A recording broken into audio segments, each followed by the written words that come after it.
চলছে বসন্তকাল, আর তাই চীনের বিভিন্ন প্রদেশ ও অঞ্চলে শুরু হয়েছে বসন্তকালীন কৃষিকাজ। কোথাও চলছে বীজ বপন, কোথাও জমি নিড়ানো। পূর্ব চীনের শান্তং প্রদেশের কৃষকরা ব্যস্ত বসন্তকালীন কৃষিতে।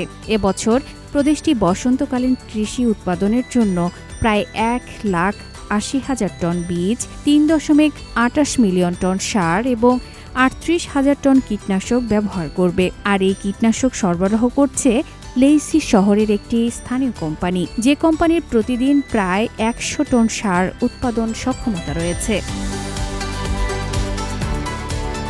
উত্তর চীনের শানসি প্রদেশের লিনফেন শহরেও ব্যস্ত সময় পার করছে কৃষকরা।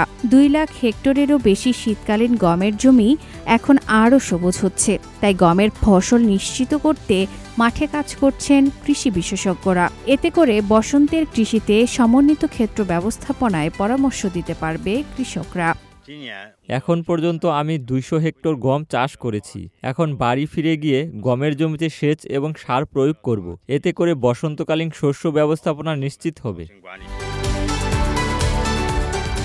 মধ্য চীনের হপেই প্রদেশের সিয়াওকান শহরের তাও কাউন্টিতে এবার 20,000 হেক্টরেরও বেশি গম এবং তেল বীজের ফসল ফলাতে ব্যস্ত সময় পার করছে চাষিরা। কৃষকরা খালের ময়লা পরিষ্কার করে আগাছা দূর করায় বেশি সময় দিচ্ছে। কৃষকদের নানা বিষয়ে পরামর্শ প্রদান করছে কৃষি প্রযুক্তিবিদরা। এদিকে হুনান প্রদেশের ইআং শহরের স্থানীয় কর্তৃপক্ষ কৃষি যন্ত্রপাতি কোম্পানির সঙ্গে যৌথভাবে কৃষকদের বসন্তকালীন কৃষিকাজে সহায়তা করছে। নানা প্রোগ্রামের মাধ্যমে কৃষকদের পুরানো যন্ত্রপাতির সঙ্গে নতুন যন্ত্রপাতি পরিবর্তন করতে উৎসাহিত করছে। এছাড়া কাউন্টিতে একটি মনিটরিং সিস্টেম স্থাপন করেছে, যা কৃষি যন্ত্রপাতির জন্য অনলাইন সূচি এবং স্থানীয় সরবরাহ সংমিশ্রণের মাধ্যমে নিশ্চিত করে যে কৃষকদের প্রয়োজনীয় যন্ত্রপাতির যন্ত্রাংশ অর্ডার দেওয়ার 24 ঘণ্টার মধ্যে তাদের কাছে পৌঁছাবে।